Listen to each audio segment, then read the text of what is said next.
You're tuned in to the Restaurant Rockstars podcast. Powerful ideas to rock your restaurant. Here's your host, Roger Bodwin.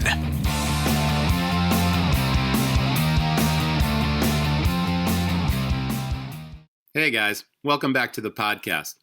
Imagine a restaurant concept so hot that they actually opened 25 new locations during the height of the pandemic. And if that's not crazy enough, imagine that those new locations actually rang a 45% increase in grand opening sales compared against those locations that opened pre-pandemic. Crazy, right? Well, in this episode, I'm speaking to Ms. Jodi Boyce, who is the Executive Vice President of Teriyaki Madness. They're setting the country on fire, and they've got locations all across the U.S. And it's also a franchise opportunity. So if you're looking for something new, stay tuned. You'll learn all about the ins and outs of that franchise. Besides that, we're also going to cover their best practices, competitive advantages, how they train their staff, and all the usual nuggets that'll help you run a stronger, more profitable operation. A big shout out of thanks to our sponsors for this week's episode, Dawn Professional Dish Liquid and RestaurantBrands.com. Thank you all. Guys, take it from me. From one operator to another, I'll tell it to you straight. Nobody likes greasy pots and pans. And I want to keep my dish guys happy. So we upgraded to Dawn Professional Pot and Pan. Dawn Professional cleans 58% more pots and pans per sink than our old soap, the so-called leading competitor. Less dish soap means fewer sink changeovers and a happier dish crew. Try Dawn Professional in your place. It's clean, upgraded. Whether you're just starting a restaurant or expanding your concept, you need a powerful web domain name. RestaurantBrands.com has 1,000 restaurant domains with new names available regularly.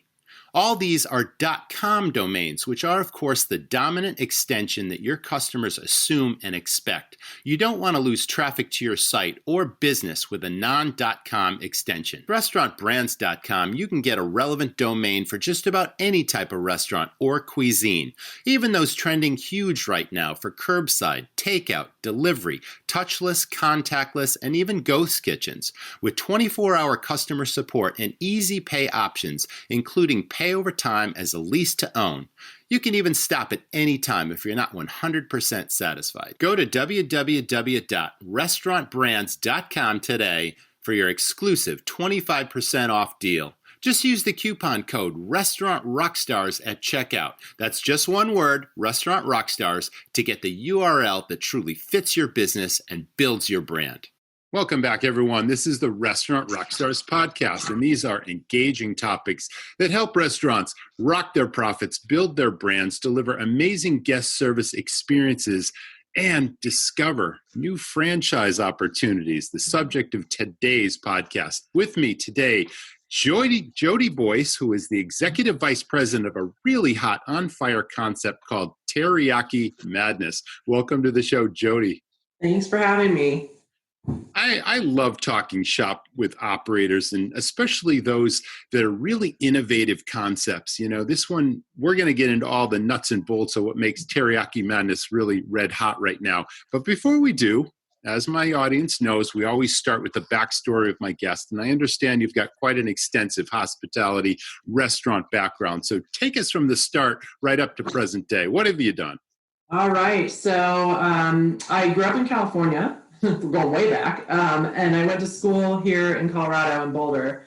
And my first job out of college was driving the Oscar Mayer Wienermobile around the country. Awesome. I was a hot dogger. So it was all about PR and getting media hits and getting attention, which is not that hard to do when you're in a 27-foot hot dog driving around.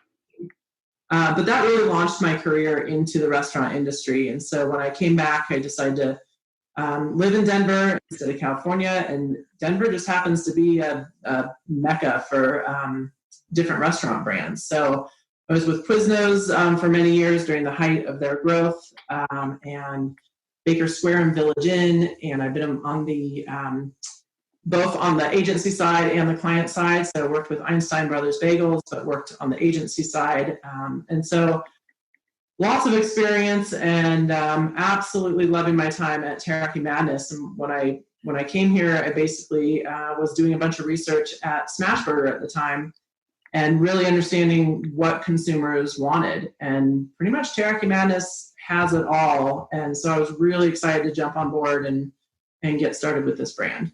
Awesome. What's the history of Teriyaki Madness? How long was it?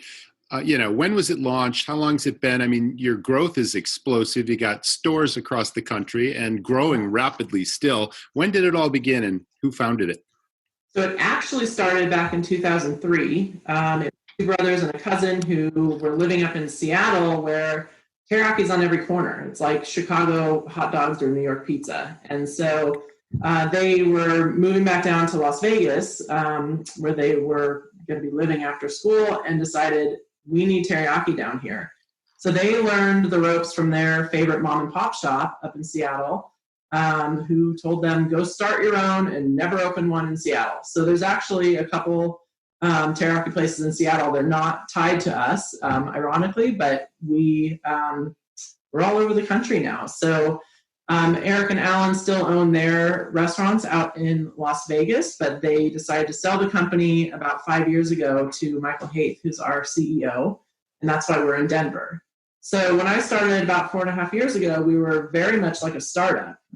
We had 30 or so restaurants at the time, but we were working on all the processes and systems, and we didn't have an app or online ordering, and a lot of the basic things to make us into a larger brand at the time. And so we have been exploding with growth ever since. That's fantastic. Let's talk a little bit about the menu, because I always, do a research deep dive into my guest, know a little bit about what you are all about, and also look at the website of a restaurant. And my audience knows that a really great restaurant website really brings the experience to life for the customer, even if they've never walked in the door before, but it compels them to try the restaurant. That's a great restaurant website, and yours certainly does that. I was looking at the website and all the choices and the food, and yes, it's lunchtime and it's really making me hungry, but you specialize in 100% fresh food. Lots of healthy choices, but it doesn't have to be. So tell us what the menu offers, what the appeal is to the customer.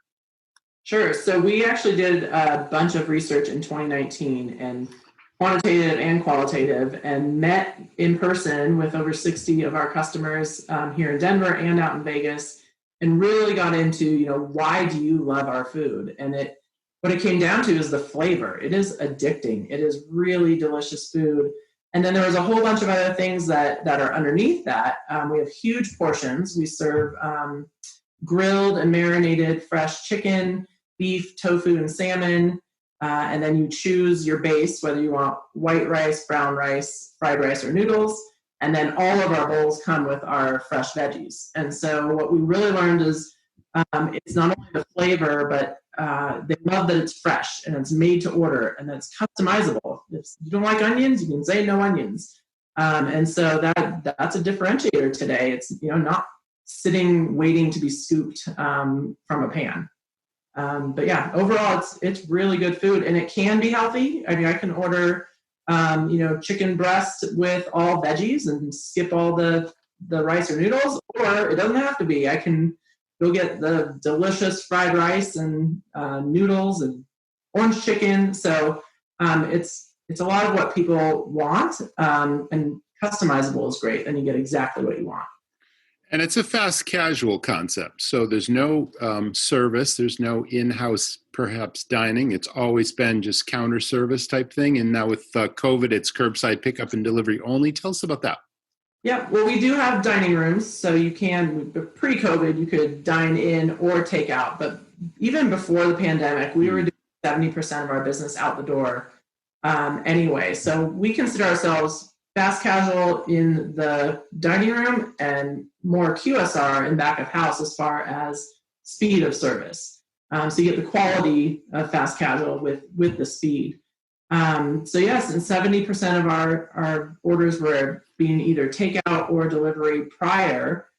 We didn't have to pivot too much for the pandemic. We just had to kind of crank it up and really start letting people know you can get your food delivered. And now we have curbside pickup and making it really easy to get food in people's hands. Yeah, I mean, a lot of restaurants have really struggled that were sit down only, especially with government restrictions and social distancing and all those things. But you were really poised for, growth even before the pandemic hit. You certainly couldn't predict it, but those restaurants that offered all of those things pre-pandemic are the ones that are still really, really thriving now, that haven't really had to shift too much. So I think that's tremendous. So 25 new locations opened during the pandemic. Now, did any of them sort of start as the pandemic was happening, or they were all in the planning stages and then all of a sudden there's the pandemic, but they're thinking, hey, we can still make this work because of the model is geared towards, the takeout and the delivery thing? Yeah, so we opened 30 throughout the whole year. So 5 were pre-pandemic, and there were some shops that literally opened a week or two before kind of the world shut down. Yeah. They're still thriving. So that is great news. We didn't open any shops in March or April. And then in May, we did have quite a few shops who were already in the construction process who were moving forward and starting to pay rent. And so we made some decisions with them and with their input and with our awesome trainers who were, willing to go out there as essential workers to help train new people and give new people jobs. And a lot of people need jobs right now. So absolutely. Made a conscious decision to, for those shops who want to open, let's go ahead and do it. We did have to change our whole grand opening, just our process from pre-COVID. We used to try and push as many people as we could into the shops, and we used to have these lines out the door. We don't exactly want that now. So we pivot and change everything to digital. So still having the same contests and, pushing people to order online and order ahead. But everything was done online. And we opened our first ones in May. We opened 25 from May through the end of the year. And they were higher openings than we had in 2019. So I think it was a combination of the fact that our food's delicious, but then it's easy to get. So whether it was through delivery, curbside, or pickup, it's easy. And I think with the pandemic, there are a lot of people who were just excited to have something new, a new restaurant to go to. And so our shops have been doing pretty well. So you're based in Denver, and I guess I'm assuming that most of the growth happened out west, but is it now pretty much evenly dispersed across the country, or how would you say the makeup of the franchise stores, are working out in the country right now? It really doesn't matter. They're in most states. We're in 30 something states right now. Wow. So 95 locations. 95. We are in Hawaii, and then about 30 states in the continental U.S. And then we also have 2 in Mexico, and we're opening 2 in Canada later this year. So it isn't going international. Wow. We are international. Yes. Fantastic. That is so awesome. Is there a typical square footage size to a shop? Do they vary dramatically, or is it all pretty much standardized? They do vary. One thing that COVID has shown us is we don't need, the big dining rooms anymore. Most of ours are around 16 to 1,800 square feet. We have some that are even smaller than that. And so this has just kind of allowed us to say, okay, we don't need the big dining rooms anymore. What's really important is ease of access. So can I drive in, park quickly for curbside, or run in? We don't necessarily need the big end caps with drive-through, but we do need a visible location right off the street. So this is, of course, a franchise, and a lot of our audience might be looking for a new opportunity right now. So I like featuring really hot franchises because it's such a hard choice to select a food franchise. I mean, there's obviously the upper tiers, the McDonald's and the Burger Kings that charge you a fortune to get in on it. And, it's almost like a prestigious car dealership. You can't just have the money and expect to, be a McDonald's franchisee. And then there's like every choice, in between. And this one is obviously really standing out to me based on the success and the results you've had during the worst, disaster ever to hit this industry. So a lot of people are intrigued by that. So I guess I'm curious what qualifications you might be looking for in potential franchisees. And then I'd also like you to tell us, what training and support that you offer, and, what the timeline is between, hey, I got this great idea and I'm going to contact Jodi or Teriyaki Madness before I'm actually up and running. If you can answer those three things, Sure. let's go through that. Absolutely. So we have a couple different franchising models. We have worked with franchisees who don't even have food experience or business experience for that matter. As long as they are willing to follow a system and processes, we think they can be successful. And we've seen it. We've seen it over and over. So one of our differentiators that we pride ourselves on are our systems and processes. We've brought in a lot of people at the corporate level who have years and years of amazing experience. And so we're bringing all that together so that if you can follow a system, you can own a restaurant and be successful. We're also working with a lot of the multi-unit franchisees who own, maybe they own 5 or 6 or a dozen other brands and want to kind of round out their portfolio. So that's one segment. And then our newest area is really unique. We created this about a year ago. We launched in February, right before COVID, and now we have 10 shops open under this new restaurant division that we've created, and it's called Restaurant Sherpas. And so this is an affiliate of Teriyaki Madness, but basically we allow investors to purchase a Teriyaki Madness or completely absentee franchisee. They purchase it, they are still the franchisee, but Restaurant Sherpas will run everything for them. And so they can be as involved or not involved as they want to be. We will do from construction and real estate to the training and hiring and marketing, or they can kind of pick and choose pieces they want to be involved with. So that's pretty unique. Very unique. I've not heard of that before. I mean, that's a whole new spin on investment. What a cool opportunity. Yeah. So we wanted to give an opportunity for people who want to invest and want a piece of this as we're growing, but maybe want to keep their normal jobs in life and just make it an investment. Okay. So walk me through a typical process. I'm interested in new franchise, and I've got, maybe some restaurant experience, maybe some business experience. What's the timeline? How long is this going to take? Now, I understand you've got real estate experts that find locations and help you with build outs and all that kind of stuff. And then there's obviously standardizing the concept. So every Teriyaki Madness looks like well, I shouldn't say that. Is there any customization or personal touches allowed, or is it really everyone has to look like every other one? A little of each. So we obviously are big brand pieces that all shops are going to have. All of our shops have at least a wall chatter quote. It's a quote that they can pick that's unique to them, or it could be funny, it could be heartwarming, but it's their quote on the wall. If you're in Hawaii and you want a surfboard in the shop, we're willing to put something personal in there because our teriyaki are part of the community, and that's one of the pieces help make us successful. So we're not so, in a box that has to be so black and white. We will work with the franchisees on that.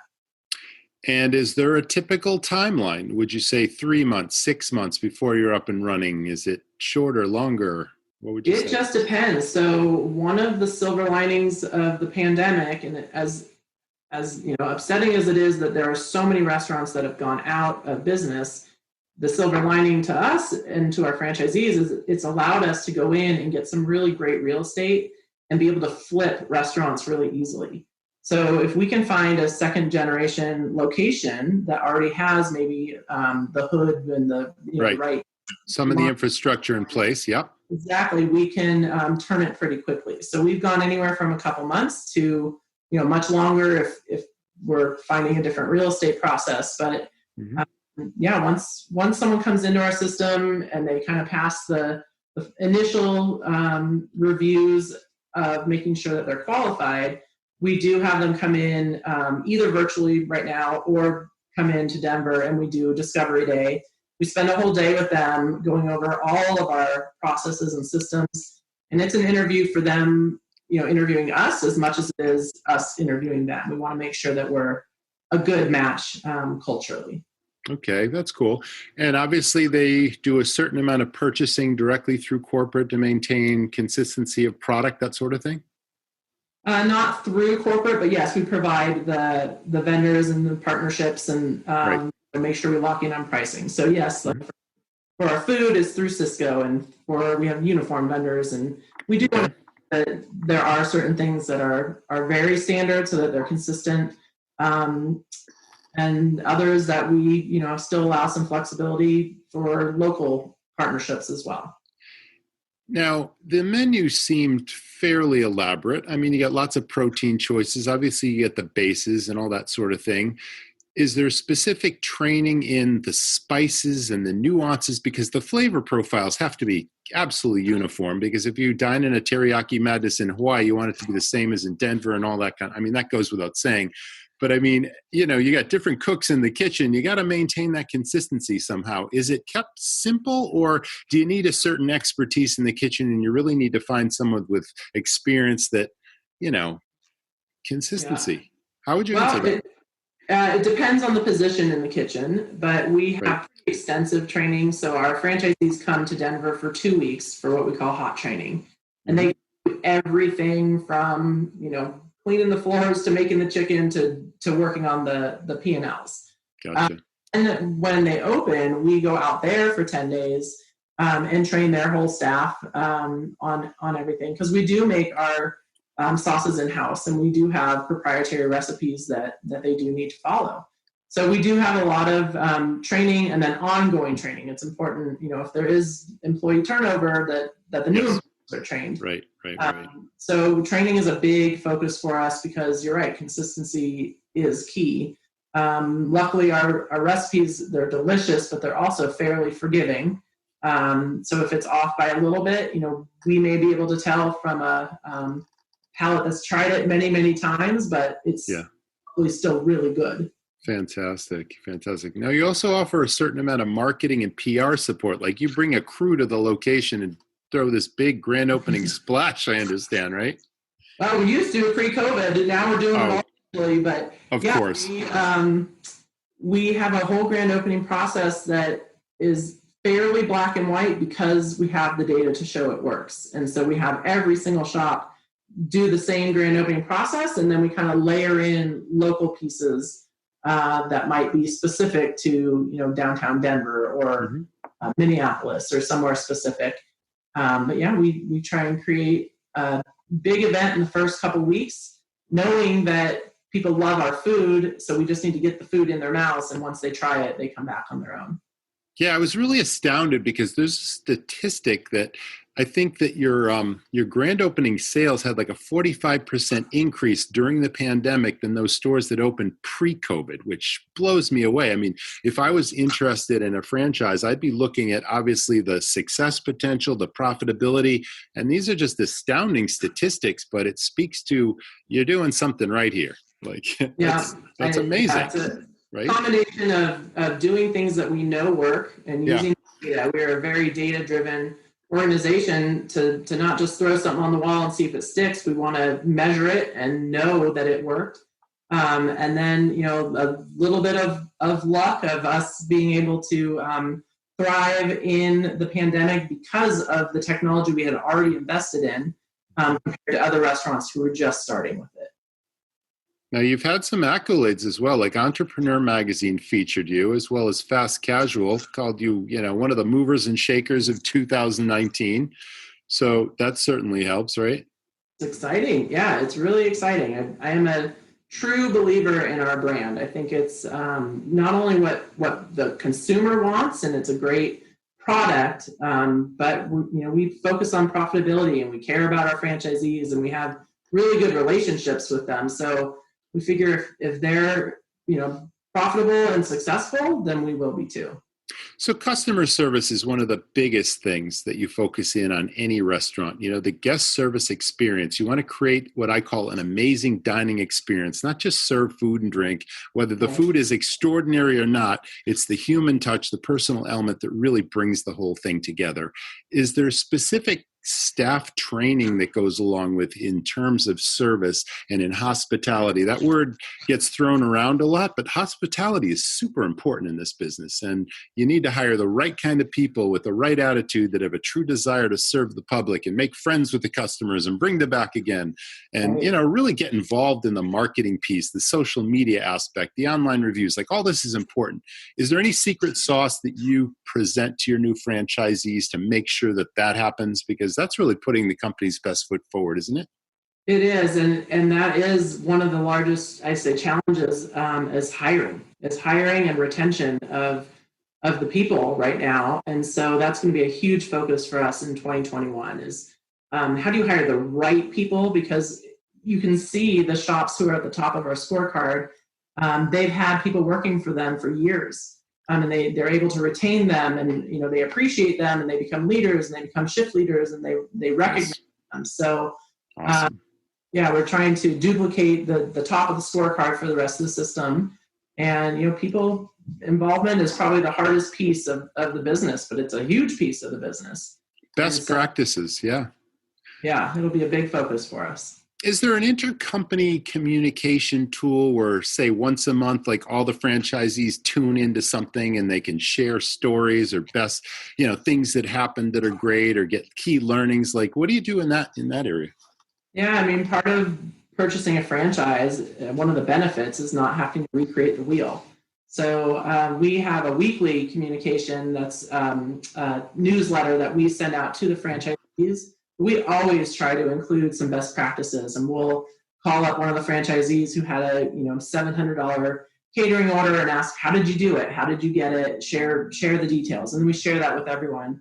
And we also have our own webinars, with everybody on there. Now they're over Zoom. Zoom's actually made things quite easy than it was before. And so now everyone can see each other and comment and put in their 2 cents. So sharing of ideas is one of the largest benefits of owning a franchise, in my opinion. Yeah, I'm glad you mentioned catering because that is such a huge additional profit center in any restaurant. And if people love the food, I think this food adapts itself so well to, obviously get-togethers in companies have all shifted, but there are still opportunities where, you can bring in food if people are working, on site, and then they can obviously socially distant and do all that kind of stuff. But yeah, you really got to promote every potential profit center in a business, and catering is certainly a huge part of it. And you know exactly how many, you're going to need, and you put it all together and you charge one price for it. And, even if there's some breakage there, they're still paying for dinners for 30 or meals for 30, even if only 15 eat it and all. It's just great. I think that's awesome. It is. And we actually updated our catering program right before COVID. We launched it on March 5th. Yeah. The world shut down March 16th. So it allowed us to have a much simpler catering menu. It's really profitable. It's even more profitable than the regular menu for the franchisees. And so there was a shift. It wasn't just companies bringing catering in as much. It was, even grocery stores bringing it in for their essential workers. Catering is a marketing event as much as it is a catering event. So any type of catering we can get is gravy for the shops. So there's been some community give back and involvement during COVID also. Can you speak to that? Absolutely. So back in, I guess it was April when everybody was home, I think people were just feeling helpless, and we wanted to help. We wanted to help our franchisees, but I think everyone wanted to do something to help, outside, and the doctors and nurses and first responders. So we came up with a program, a pay it forward program, using our new catering platform, where a customer could purchase a catering teriyaki bar or bowls for a hospital, for doctors, nurses, or first responders. So the customer paid half. We matched, paid the other half, and we delivered it to the hospital of their choice. So we called every single customer who ordered one of these and said, thank you for ordering it. Where would you like it to go? And some said, oh, my niece works at the COVID unit. Can you bring it over Friday at 6? And others said, I don't care where you take it to whoever needs it the most. Awesome. So really cool. And we fed over 6,000 doctors and nurses and first responders, and it was a great program. Tell us also about your rewards program and how it works and how successful that is, because Sure. loyalty is so important in this business, repeat business, all that. Absolutely. Yeah, so we launched our loyalty program only about 18 months ago. And so we were building it and it was working great. And people do really love getting points to, earn free food. But during the pandemic, we saw enormous growth, obviously, with the app and online ordering and our loyalty program. So after collecting all this data for months and months now, we know that our loyalty members are spending 16 to 19% more on average than our non-loyalty guests. And so having that data is really important to help show our franchisees how important it is to get their cashiers to tell every customer, download the app and get your points. Because not only are they spending more, they're coming in more often.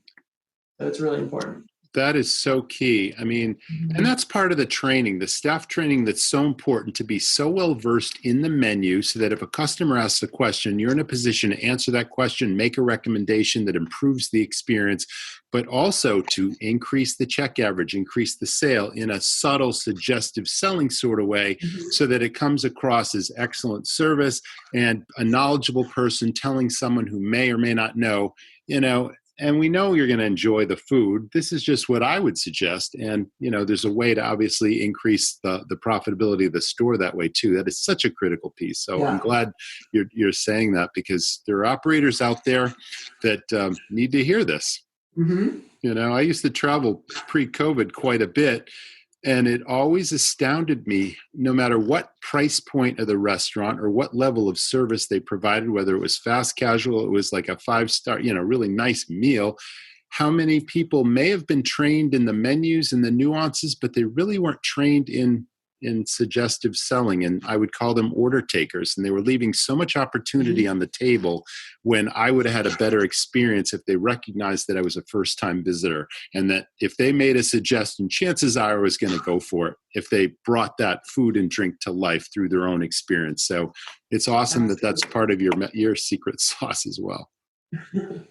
Let's talk about the mobile app. Now, that's something easy to download. Now, I can order from, I can online order and do all that sort of thing, and for pickup and delivery, right? You can. So we've partnered with Olo and Punch for our app. So Olo does the menu piece of the app, and Punch does basically created the app and does the loyalty piece of it. One of the reasons that we chose to go with Olo is because they have two platforms. And one is Rails, which just integrates third-party delivery companies and makes it really seamless. So when someone orders from DoorDash or Postmates, it goes right into our kitchen. It goes kind of through our app and into our kitchen. Okay. On the flip side, though, and this is all included in our app too, you can order delivery through us. It's still a third-party delivery company that delivers the food, but in those cases, it removes the commission. The relationship is between Olo and the third party. And so we've saved our franchisees $425,000 just in commissions in 2020 by using that platform. Wow. So, we loved seeing people with our app. Yes, because, that's a hugely controversial thing right now, because some of the leading third-party delivery platforms, it's well known that they take a good chunk of the bottom line right out of the meal. And these restaurants feel that they definitely need this sort of service right now, but they're really, upset that they have to pay those types of fees. So now you've got a solution there as well. That's a win-win. Yep, for sure. Very cool. Anything I missed that you'd like to talk about? Tell us about Teriyaki Madness, other than your website is teriyakimadness.com. And if the listeners are interested in the franchise opportunity, you can find it at that URL. Is that not true? Absolutely. And then also, if you follow us on Facebook, we have a really fun brand personality. And we always say we take our food seriously, but we don't take ourselves seriously. And our name is Teriyaki Madness, so it gives us a little leeway to have some fun. So we have a little bit of edgy brand voice. Right.